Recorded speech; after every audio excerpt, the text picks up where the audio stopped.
en quel nous croyons. Mesdames et messieurs, bonsoir et bienvenue à cet autre numéro de Point de Rencontre, émission que vous suivez sur Antenne A, la chaîne des références. Heureux de présenter cette émission ce soir avec mon confrère Jean-René Lebeau. Jean-René, bienvenue à cette émission et bonsoir. Merci pour l'honneur, monsieur Serge Nseka, on est ensemble. Et joyeux anniversaire à toi parce que merci. C'est ton jour, nos voeux le meilleur, doublé de vœux de l'an 2024. Et ce cadeau, c'est un grand plaisir aussi, cette émission, c'est un cadeau que vous me faites pour l'anniversaire. Je suis content d'être avec vous, Serge. Voilà, c'est ça la fraternité entre confrères. Donc nous voulons construire le Congo de l'unité et les journalistes se mettent ensemble pour faire mieux leur travail. Nous avons l'honneur de recevoir un grand monsieur. Il est enseignant, chargé de cours à l'Université libre de Kinshasa. Il a été conseiller principal au Collège de commerce international à la présidence de la République et présentement, il est président du conseil d'administration de la haute autorité de l'aviation civile. Il s'agit de monsieur Mwal Bob Macob, Désiré. Cher PCA, meilleurs vœux, bonsoir et bienvenue à cette émission. Merci beaucoup, bonsoir M. Nseka. Bon anniversaire à René. Merci, je dois aussi rappeler à Serge qu'il était candidat député national. Je vous remercie de m'inviter à votre émission. Je suppose que ce n'est pas la dernière fois. Non, pas du tout, à moins que votre agenda vous l'empêche, mais nous sommes disposés à vous accompagner. Merci beaucoup. Mais de prime abord, qui est Désiré Mwal Bob Macob? Qui êtes-vous? Vous venez d'où pour être sur ces plateaux aujourd'hui, disons, pour être enseignant, pour être à la présidence, pour être à la haute autorité? Vous savez, c'est souvent difficile de se présenter. Hein? Vous l'avez bien fait. Eh bien, je suis un enseignant depuis plus de 50 ans. Hein? 50 ans, moi. J'ai été chargé de cours à l'université de Lubumbashi, à l'USEKIN, à l'ULK, à Kanina Malula. Mais je suis avant tout un banquier. J'ai œuvré à la Banque centrale notamment comme directeur provincial de la banque à Lubumbashi. Ok. Et je vois encore voilà. Même de la Banque centrale. Ok, alors, dans la suite, je suis entré dans la clandestinité avec Etienne Tshisekedi pour lutter pour la démocratie. Et vous avez laissé la banque? Ben, la banque, j'ai été puni pour mon appartenance à l'UDPS. La cause principale, c'est celle-là, on ne vous le dira pas. Vous savez, quand on voudrait vous punir politiquement, on trouve toujours des raisons, des alibis. Je peux me permettre, vous êtes, de par votre nom, pas Kassaïen, et que vous engagez pour l'UDPS à côté d'Etienne Tshisekedi au point de sacrifier même votre gagne-pain. Cette conviction, vous l'avez tirée d'où? Mais d'abord, je voudrais vous dire que lorsqu'on est du Kwilu, de notre génération, les années 60, on était du Pessa, Gizenga dit Lumumba. On était des Lumumbistes. Et lorsque je suis arrivé à l'université, j'ai été très révolté par le massacre que le président Mobutu avait perpétré le 4 juin 1969, où une centaine d'étudiants étaient massacrés comme ça, alors qu'on marchait pacifiquement pour réclamer certains droits. Et là, je peux vous dire, c'est mon moment vraiment de rupture avec le mobutisme. Donc à partir de là, moi je savais que Mobutu était. Dans mon objectif de combat, il fallait à tout prix qu'il parte. Mais ça, il était fort. Alors moi, tout en étant directeur de la Banque centrale, quand l'UDPS a été créé en 1982, 3 ans après, mes condisciples qui travaillaient à la SNCZ, notamment Mutombo François, ils sont venus m'ont apporté notamment les lettres des 13 que j'ai beaucoup appréciées. À partir de là, je suis entré en clandestinité. Les gens de la sécurité m'ont mené une vie dure. J'ai failli être assassiné, notamment. Vous avez perdu votre travail? Oui, j'ai perdu le travail parce qu'il y avait un BI dans lequel on m'accusait des activités anti-d'information. Voilà. Et à partir de là, un mois après, une demande d'explication sur les chauffes utiles.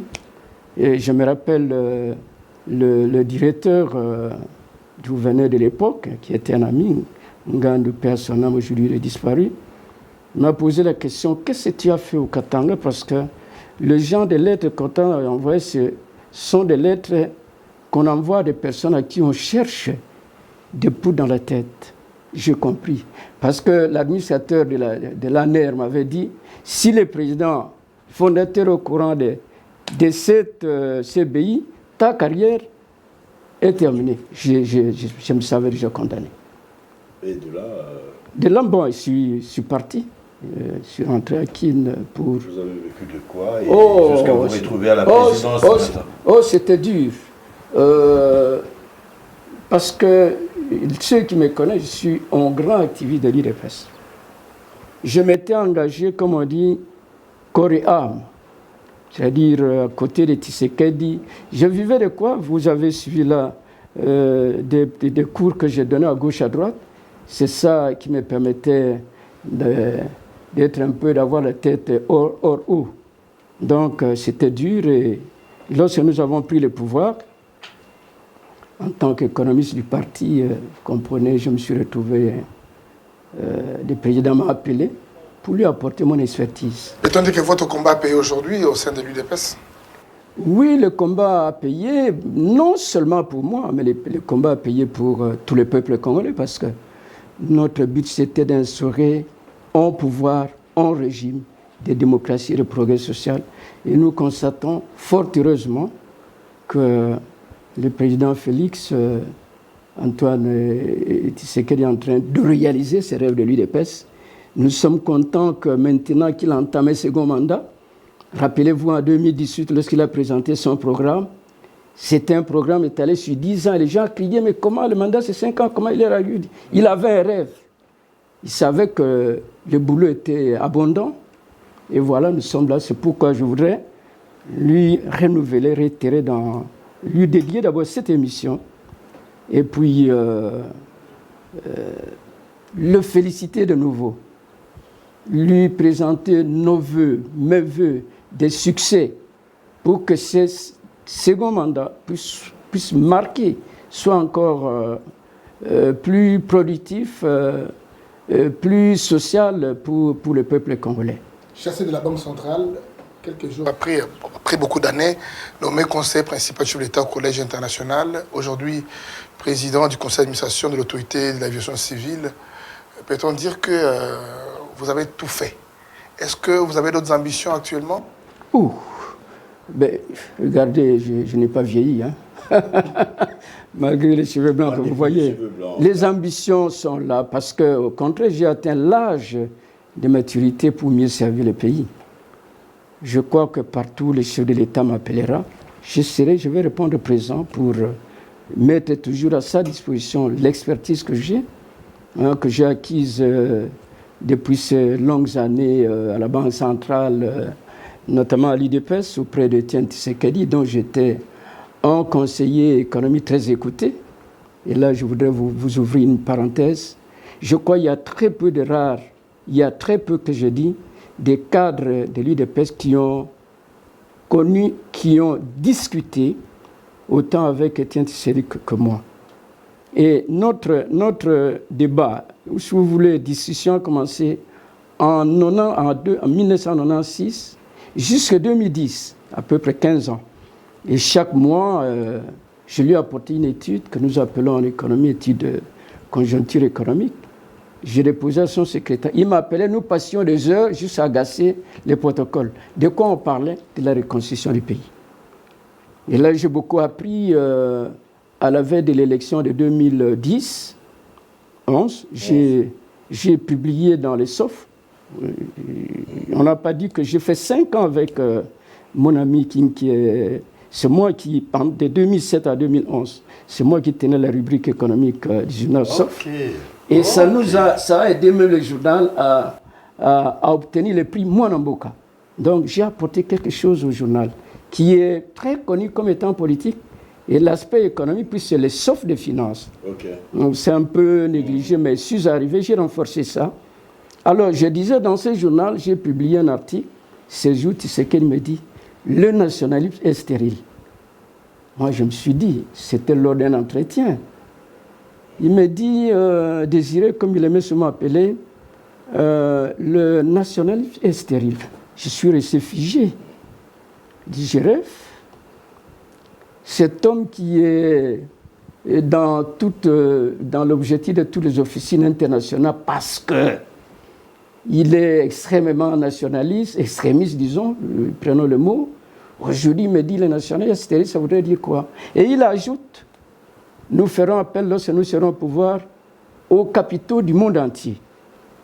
Et c'est ce que le président Tshisekedi est en train de réaliser aujourd'hui. Vous voyez chez nous, Chinois, Américains, Turcs, Européens, tout le monde a sa part du gâteau. C'est un pays de vastes opportunités. Et quand je lis l'histoire, je me dis, mais peut-être que les gens de Berlin, ceux qui ont assisté à la conférence de Berlin en 1885 avaient raison de dire que de faire du pays, du Congo, un état de libre-échange. C'est-à-dire où les capitaux devraient venir du monde entier. Donc, non, c'était leur idée, mais pour nous, c'est très important parce que nous sommes un pays à la fois minier, pétrolier, agricole, avec beaucoup de potentialités. Tshisekedi pour lui, Etienne Tshisekedi pour lui, les capitaux devraient venir du monde entier. C'est ce que nous réalisons aujourd'hui. Si nous avons bien compris, vous ne regrettez pas d'avoir été à côté de Tshisekedi en Moulumba? Mais c'est une chance inouïe. Une chance C'est inouïe. une chance pour moi d'avoir connu cet homme, sa pensée. Je sais, qu'est-ce qu'il me disait, comment nous devons faire pour reconstruire les routes, pour relancer l'agriculture. Tout ça, je vous dis, pendant 16 ans.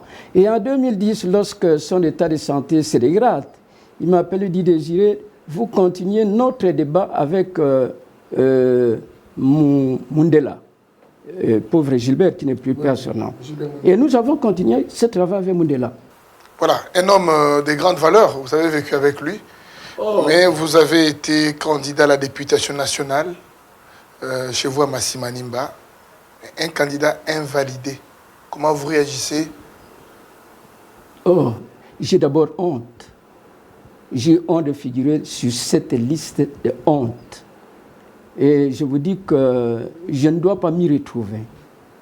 J'ai l'impression qu'il y a eu une erreur. Parce que qu'est-ce qui s'est passé réellement? Moi, j'étais candidat à la députation nationale, comme vous le dites, à Massimanimba. Le 18, j'étais à Massimanimba pour accueillir le chef de l'État qui était en campagne.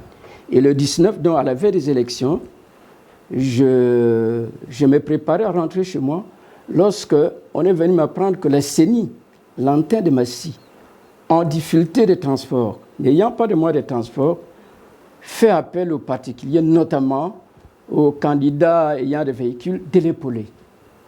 J'ai dit à mon assistant, nous ne pouvons jamais faire ça. Ça, ce n'est pas notre travail. D'abord, la loi l'interdit. Ils sont partis. J'ai fait 100 km pour atteindre mon village dans le nord de Massimanimba, à Boitou-Ndukoy. Le 20, nous avons attendu toute la journée. Il n'y avait ni technicien, ni kit électoraux. Alors, vers 14h, nous avons appris que le premier centre du secteur de Mokamou, qui était servi par la CENI, on a incendié la machine. Pourquoi? Parce que le candidat qui avait transporté les kits électoraux de Massimanimba à Boalayoulou, c'est Bongayas, pour ceux qui connaissent le coin, oui. A mis un temps. Qui avait incendié? Les populations. Au motif? Au motif que le type a mis plus d'heures de Massimanimba, le candidat, de Massimanimba à Boalayoulou, c'est 3 heures. Lui a mis 10 heures. Et puis de nuit. Donc les gens ont réalisé qu'assurément, il doit avoir tripoté avec la machine. On a mis l'incendie. Okay. Alors, j'ai dit comme la CENI vient de proroger d'une journée, c'est une chance pour nous. J'ai envoyé mon assistant. Là, nous sommes dans mon village pour aller déposer nos témoins dans tous les villages sur un rayon de 50 km, de manière que le lendemain, le 21, qu'ils puissent être au bureau de vote. Il est allé en cours de route, il apprendra que le véhicule qu'il avait apporté, les kits électoraux, était tombé en panne en cours de route. Il continue, il arrive là, il trouve les agents de CENI avaient leur véhicule en panne, il trouve le véhicule d'un autre candidat, Claude Louyela, et il trouve les chefs de secteur. Le chef de secteur dit, écoutez, nous sommes en retard aujourd'hui, c'est le dernier jour, demain c'est le dernier, il faut absolument que la population vote. Il charge les deux véhicules. Le mien, celui de Claude Luyela. C'est la nuit. Le personnel de la CENI ne peut pas monter dans mon véhicule parce qu'il n'y a pas suffisamment de place. Mon assistant et les techniciens restent à Kwaya en attendant. Il est 23 heures, le lendemain poursuivent. Maintenant, c'est les superviseurs des opérations de vote dans les rayons de Mokamo qui escortent mon véhicule. Jusqu'il arrive au village le matin. Moi, je ne savais pas. On est venu me dire que le véhicule était là. À 9 heures, je me suis préparé pour aller au vote pour constater qu'il y avait... La Jeep était là avec le matériel, mais il n'y avait aucun technicien. J'ai demandé aux gens de se calmer. Je suis rentré pour attendre l'arrivée des techniciens. 1 heure après, on vient m'apprendre, on veut brûler votre véhicule. Je dis quoi? Dans ce village où je suis respecté, il y a quelqu'un. Dans mon village où je suis respecté, quelqu'un peut mettre une flamme à mon véhicule. J'arrive, je trouve mon concurrent du même village. Qui quoi? René et Regan. Papa, vous êtes candidat comme moi. Comment votre Jeep peut transporter des kits? Moi, je dis, mais je viens d'arriver, je ne sais pas. Tu as posé la question au chauffeur? Tu as posé la question au superviseur qui est arrivé? Alors, j'ai vu qu'il a incité les gens à la violence. Il dit non. La police était armée, mon gars de corps était armé. Il dit, mais le pire peut arriver. Je l'ai pris pour que nous puissions un peu en aparté. Nous sommes allés dans la résidence du maître de l'école, directeur de l'école. Et là, il y a eu quelques badauds qui ont suivi. J'ai dit, alors on fait quoi? Il dit non, nous devons faire un PV pour des constats. Nous qui? Nous, les candidats. Oui, nous devons faire. Moi, il dit, bon, qu'à cela ne tienne. Au moment où on discutait, le commandant de la police qui sécurise les kits vient. Il dit, monsieur Kikwa, moi, je suis dans la police depuis 30 ans, on n'a jamais touché à ma tenue. Mais tes badauds sont en train de malmener mes policiers là.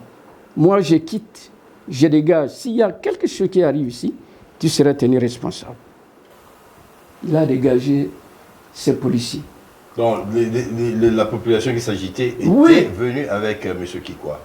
Disons, c'était des jeunes gens. Au dire du policier. Oui, je vous dis, il les suivait. Parce qu'on voyait, il marchait avec ces jeunes gens. Voilà.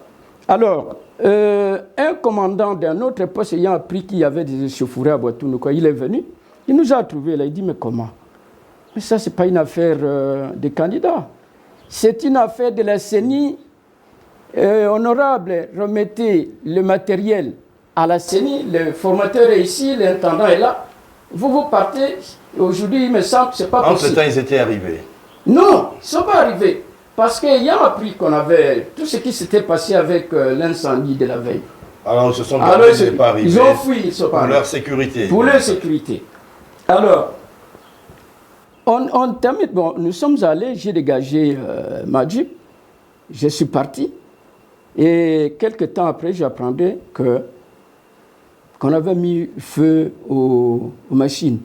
Et lui-même, Regan dira dans les vidéos qui passent que vraiment les populations lassées d'attendre ont mis le feu. Mais ce qui est grave, c'est quoi? Et là, c'est pourquoi je ne dis pas d'une délation vraiment gratuite. C'est que M. Kikwa Regan va écrire au président de la CENI pour m'accuser, moi et Luyela, d'avoir transporté des kits électoraux. C'est vrai, nous sommes des candidats. Comme je vous ai dit, c'est interdit. Des deux, il va m'accuser d'avoir transporté les kits de tous les territoires, de tous les secteurs. Ça faisait 10 centres. Avec quel moyen? Ben, écoute, il dit, j'ai détenu ça pendant du 19 au 21, pendant 3 jours. J'ai détenu toutes ces machines-là, de 11, je crois, ça doit être une douzaine de centres. Non seulement cela, j'ai utilisé les machines. Alors, c'est arrivé, moi je n'ai pas eu, il ne m'a pas réservé copie, il avait écrit réservé copie au procureur de Massi Manimba, qui est descendu pour interroger mon assistant, interroger la police qui était commise à la sécurité du site, interroger les gens de la CENI qui étaient présents, et il est allé interroger les chefs de secteur. S'il vous plaît, lui-même, Kikwa a été invalidé ou pas? Non, Kikwa n'est pas invalidé. Luyela Claude dont le véhicule avait transporté les kits électoraux n'est pas invalidé. Le candidat qui avait amené les matériaux à Boalayoulou n'est pas invalidé. Il n'y a que moi, Mouala. Donc on met tout sur mon dos. Alors, je me demande, assurément, ça doit être mes concurrents qui travaillaient pour me neutraliser parce que je n'ai pas compris. La CENI reprend l'élection dans tous les territoires de Massimanimba, sauf à Mokamo, dans le secteur de Mokamo qui est mon fief. Alors, j'ai compris le message. Mais par rapport à cette forme d'injustice qui, à vous entendre, vous frappe, pourquoi vous n'avez pas saisi la CENI? Pourquoi vous n'avez pas répondu ou saisi la justice de procureur? Oui, faire valoir vos droits. Merci beaucoup. D'abord, il faut se dire une chose que à l'intérieur, là-bas, l'Internet, c'est vraiment un casse-tête.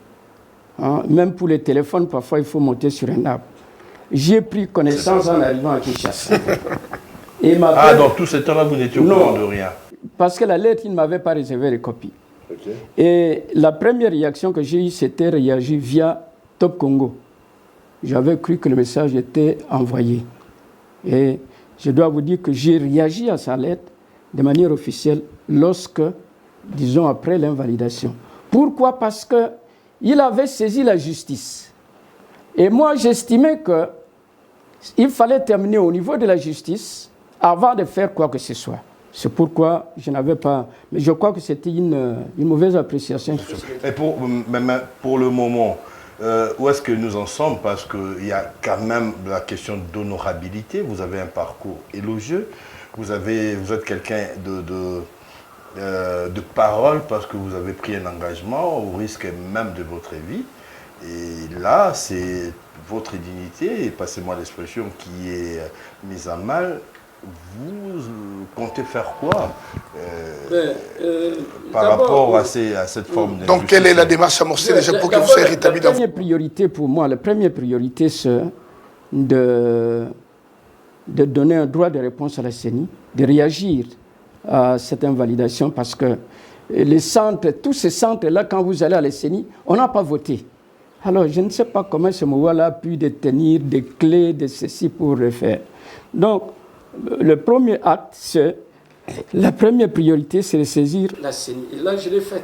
Le reste, là, ça viendra de surcroît après. Parce qu'on a un cas de jurisprudence avec le ministre honoraire Kalumba qui a été invalidé, mais récupéré par la suite. Je pense que si vous présentez la situation telle que vous le faites là, avec soubassement donc... J'ai une petite question à poser parce qu'apparemment, au risque, c'est compliqué parce que Kalumba a été rétabli, selon la démarche qu'il avait effectuée, mais parce que dans votre fief, il n'y a pas eu élection. Est-ce que lorsqu'on va organiser des élections en temps utile, vous, en tant qu'invalidé, avez-vous le droit de repartir? Bon, c'est une question à poser à la CENI, mais d'après ce que j'ai... D'après un des présidents, je crois le premier vice-président Kanan, à moins que je me trompe de nom, même les invalidés prendront part. Mais moi, le problème n'est pas là. Moi, le problème, comme il est dit, comme c'est qu'elle le dit si bien, c'est le problème, c'est que j'ai été discrédité injustement. Mon problème, c'est celui-là. C'est passer partout dans le monde entier, on me téléphone, me désirer, c'est toi, tu peux faire ça. Moi, je dis, je ne me retrouve pas là. Vous savez, M. Nseka, en 2011, j'étais élu à la circonscription de Massy sur la liste IDPS. Les gens de la CENI envoyaient leur émissaire pour que je puisse donner un pourboire avant que mon nom soit publié. Vous êtes sûr de ce que vous dites? La CENI vous a contacté pour demander un pourboire avant la publication. Êtes-vous sûr de ce que vous dites? Si nous avions des archives secrètes, c'est-à-dire que même si la décision c'est ça, mais la réalité on la présente, on aurait pu lire. Les gens le savent à l'UDPS. Quand je suis allé voir mon président Étienne, la première chose, il me dit, tiens, félicitations, Désiré, vous êtes élu. Mais moi, j'ai annulé les élections en tant que président élu. Lui a annulé les élections. Oui, alors, donc, regarde un peu ça. Moi, je ne vois pas pourquoi je vais tricher. Parce que moi, je suis sûr qu'avec ce que j'ai comme potentiel électoral, je ne peux pas manquer d'être élu à Massy. Mais réfléchissons autrement, M. Désiré. Élu en 2011, le président, le Sphinx limité, a annulé les élections pour tous les candidats membres du parti. Et cette fois-ci, invalidé. Ne voyez-vous pas que l'Assemblée nationale ne veut pas de vous? Ah, ça c'est une bonne question à poser au bon Dieu. Il y a quelqu'un qui m'a dit, on te salue comme ça, il ne faut pas aller, les enfants. Moi, il dit, mais moi, je suis un lutteur, je suis un combattant. Si les premiers combattants de l'UDP, les 13, avaient été des capitulaires, comme vous le dites, hein, on ne serait pas arrivé aujourd'hui avec un président de l'UDPS.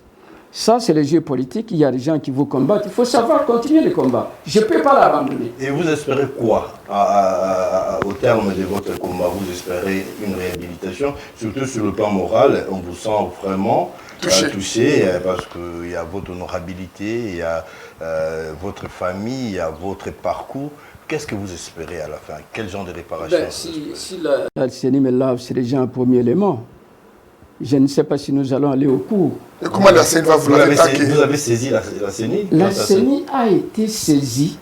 J'ai déposé mon recours. J'ai exercé mon droit de recours auprès de la CENI. Donc j'attends que la CENI puisse examiner mon cas. Donc vous et nous attendons la CENI par rapport à ce cas. Et là, ça démontrerait la transparence et la bonne foi de la Commission électorale nationale. Je vous le promets, je crois que le temps qui vient va confirmer mes dires. Si votre caméra pouvait regarder la prunelle de mes yeux pour voir si réellement je suis en train de mentir. Parce que je vous dis, je suis très affecté par ça. Les gens qui me connaissent ne comprennent rien de ce qui m'arrive. Mais j'ai l'impression que tout cela a été fait sur un fond d'une certaine haine, et c'est viscéral. Force à vous, et nous serons là pour suivre ces combats et jusqu'à son aboutissement. Le président de la République, votre président, camarade de votre parti, a été réélu à 73% des suffrages et puis a prêté serment devant des homologues, devant le monde entier. Il a prononcé un discours dont les priorités se résument à 6 points. Comment analysez-vous cette situation? Quelles sont les perspectives que vous ouvrez pour Félix Tshisekedi pour cette mandature nouvelle? Oui, je crois que le président d'abord a cet avantage d'être au pouvoir, au service depuis 5 ans. Il sait là où ça a très bien marché. Il sait là où il faut renforcer le travail. Il connaît les hommes avec lesquels il a travaillé. Toutes ces ressources humaines, il sait maintenant sur quelle personne compter. Alors, je vois ce programme dans la poursuite de sa lutte contre la pauvreté. Parce qu'il ne faut pas oublier que le programme que le président a présenté en 2018, c'était un programme de lutte contre la pauvreté. Et lorsque je vois les 5 piliers que vous avez évoqués, notamment l'amélioration du pouvoir d'achat, l'emploi des jeunes, la sécurité, l'accès, les services d'accès, c'est-à-dire tout ce qui relève de l'amélioration du climat, des affaires, eau, courant, ressources humaines, fiscalité, tout l'environnement là. Et puis la diversification de l'économie. J'ai dit c'est dans la poursuite. Pourquoi? Parce que comment par le dernier, la diversification économique?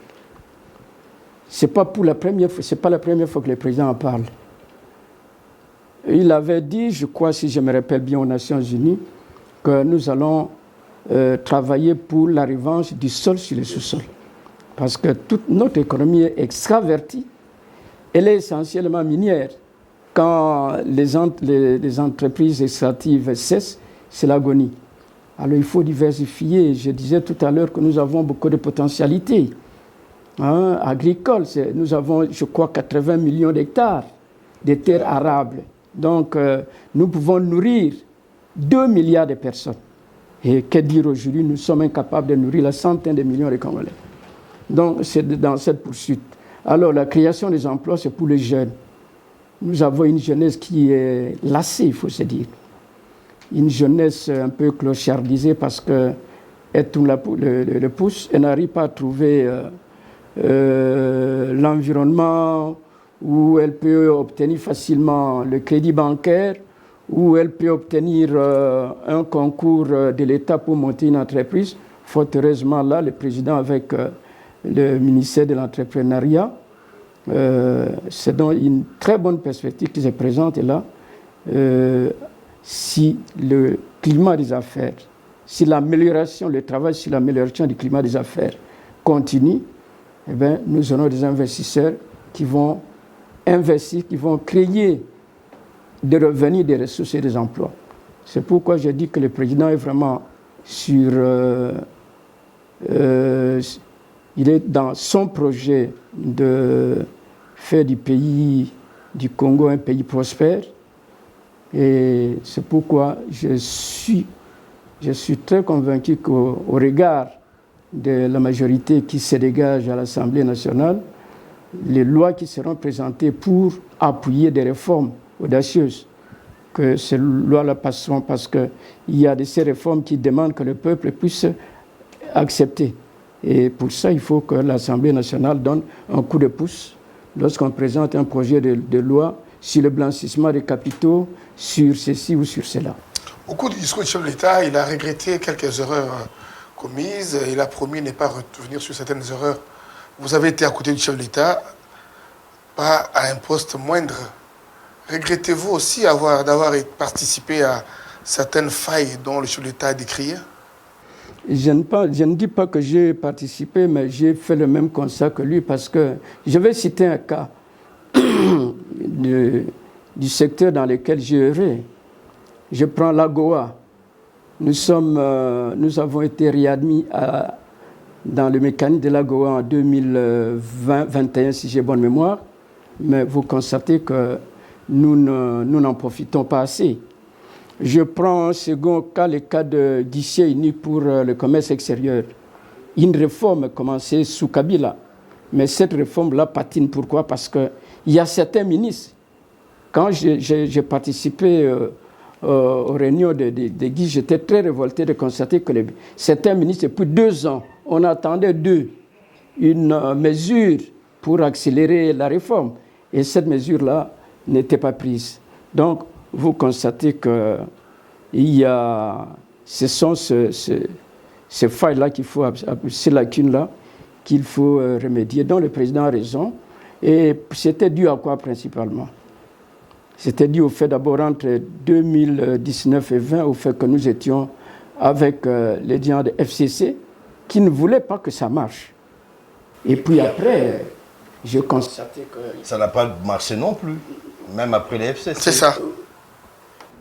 C'est pourquoi j'ai cité les cas dans mon secteur. Oui, justement, parmi le point sur lequel la population a interpellé le chef de l'État, c'est notamment son entourage, ses collaborateurs.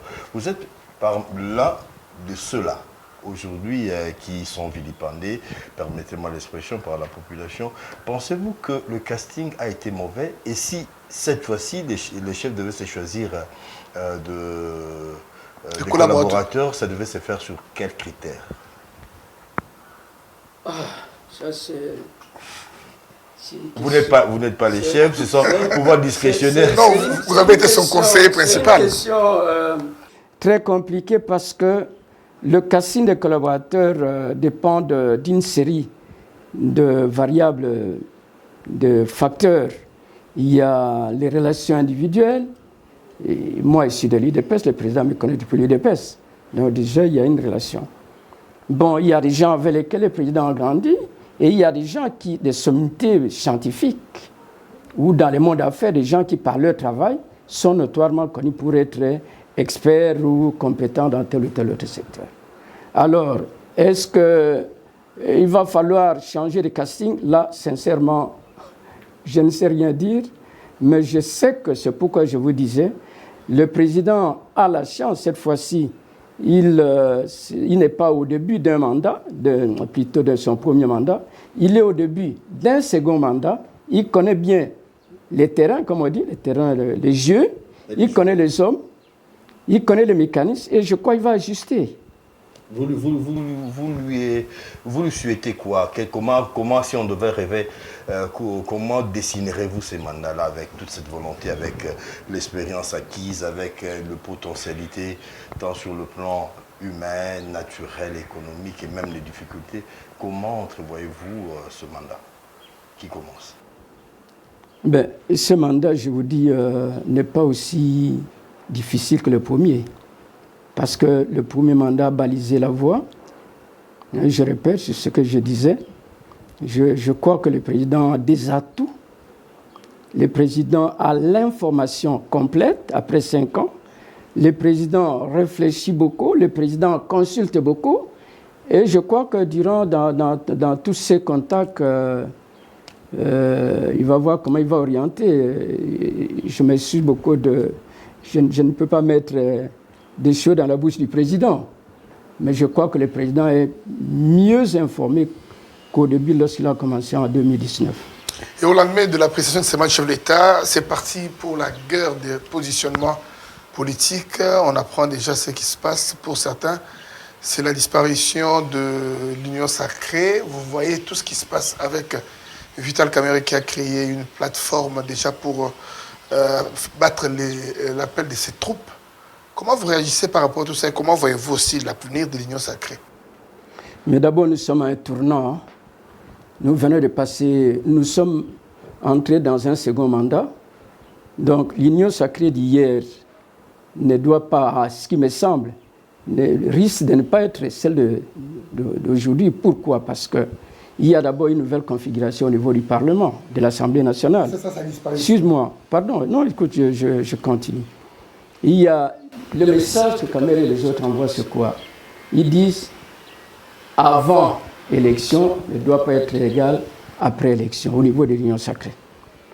Je crois le message qu'ils envoient, ils veulent la reconfiguration du directoire de l'Union sacrée pour qu'ils puissent prendre place. Le combat, c'est celui-là. Je ne pense pas que l'Union sacrée va disparaître. Pourquoi? Parce que les objectifs du groupe de Kamerhe, ce sont les mêmes objectifs que ceux de l'Union sacrée. Accompagner les chefs de l'État, soutenir l'action gouvernementale. Donc il n'y a rien de neuf. Mais il y en a qui pensent que Kamerhe déjà se prépare pour avoir avec lui la primature, l'Assemblée nationale et le Sénat. Est-ce que ça va plaire à l'UDPS? Non, je vous dis ceci, je vous dis une chose. Je vous dis, il y a une nouvelle configuration. L'UDPS estime qu'elle est la première force politique du pays. Et la primature lui revient. Mais moi, j'apprends de gauche à droite. Les autres disent non, l'UDPS ne doit pas détenir et la présidence et la primature. Pourquoi pas? Puisque l'UDPS veut à tout prix que son projet de société soit réalisé et souhaiterait que le Premier ministre et le président soient de l'UDPS, soient de la même moule, de la même idéologie, de la même école. Comme ça va aller comme sur des rails. Voilà. Oui. Une plateforme dans une plateforme. Si les démarches de deux plateformes sont convergentes, pourquoi créer cette deuxième plateforme? N'est-ce pas là une manière de mettre un peu l'arme dans la tempe du président, lui obliger de suivre la ligne tracée par les 4 ou les 5 qui se démarquent des autres? Moi, je me suis dit, pourquoi ce groupe n'a pas, lors de l'Assemblée générale de l'Union sacrée, posé le problème? Ou adresser mes mots à l'autorité morale. Peut-être on dit qu'ils sont nationaux cachés alors. Non, je me suis posé des questions parce que l'abondement aurait consisté lors de l'Assemblée générale de l'Union sacrée. On dit, écoutez, nous revenons des élections, nous avons une nouvelle configuration de l'Assemblée nationale, donc le pouvoir d'hier ne doit pas être le même qu'aujourd'hui, il faut que nous puissions rediscuter. Voilà. Mais malheureusement, ils sont passés, comme vous dites, à la vitesse supérieure. Je ne sais pas, peut-être que les temps pressent, peut-être que les ambitions veulent brûler. Les gens trouvent qu'il faut vite se positionner, non seulement pour la primature. Vous parlez de la primature alors qu'il y a à l'horizon 2028 la présidence. Ouais. Et celui qui va être Premier ministre, c'est sûr qu'il fera tout pour qu'il soit le dauphin du président Tshisekedi. Voilà, je crois que c'est tous ces calculs qui font que ça bouillonne. Mais je ne pense pas que l'Union sacrée va disparaître. Attendons voir, parce qu'on va suivre de très près ces dossiers. Nous, avant de terminer complètement notre émission, j'aimerais que vous disiez un mot sur la haute autorité de l'aviation civile. Vous y êtes depuis un certain nombre de temps. Qu'est-ce que cela apporte au pays? Est-ce qu'aujourd'hui, on peut dire que le Congo, c'est un pays sûr en ce qui concerne la sûreté, la sécurité aérienne chez nous ici? D'abord, une chose, vous savez, l'aviation, c'est une activité de mondialisation. S'il y a une activité où l'intégration mondiale est plus présente, c'est l'aviation, parce que l'avion ne va pas seulement demeurer au Congo, il peut faire le tour du monde entier. Et le Congo est membre de l'Organisation internationale de l'aviation civile. Et cette organisation a édicté ce que je peux appeler un code de bonne conduite. Un code de bonne conduite qui doit être, qui concerne les entreprises, notamment d'aviation, qui exploitent, les entreprises qui sont au sol, celles qui offrent leurs services pour le transport, pour la manipulation, les services qui assurent la sécurité aérienne, comme la RVA. Donc, nous, le rôle de l'autorité de l'aviation civile, c'est de superviser, c'est de contrôler. Est-ce que ces codes de bonne conduite est-il respecté? Nous allons secteur, disons activité par activité, compagnie d'aviation, prestataire de services, ainsi de suite. Vous savez, j'étais très content, très séduit par le président Ruto du Kenya. Nous sommes à bruit, vous avez suivi ce qui s'est passé, mais ce président a montré l'humilité. Il est venu pour dire au président Tshisekedi, je suis votre frère. Nous pouvons avoir nos problèmes, nos différends, nous allons les régler. Mais cette fraternité-là ne doit pas souffrir. Et je suis venu vous dire que je voudrais qu'elle soit renforcée. Et pourquoi? Parce que le Kenya, c'est un pays qui a de gros intérêts au Congo. Le Kenya contrôle le tiers du marché bancaire. Et quand on parle du marché bancaire, ça voudrait dire tous ceux qui reçoivent les crédits. Et ils ont un projet pour créer des industries agro-industrielles au Congo. Voilà. Alors, le dernier mot, c'est toujours souhaiter bonne chance au président. Je voudrais que ce second mandat soit très fructueux, qu'il puisse aider le président Tshisekedi à atteindre les objectifs qui s'étaient assignés avant de se porter candidat à la présidentielle en 2018. Voilà mon dernier mot.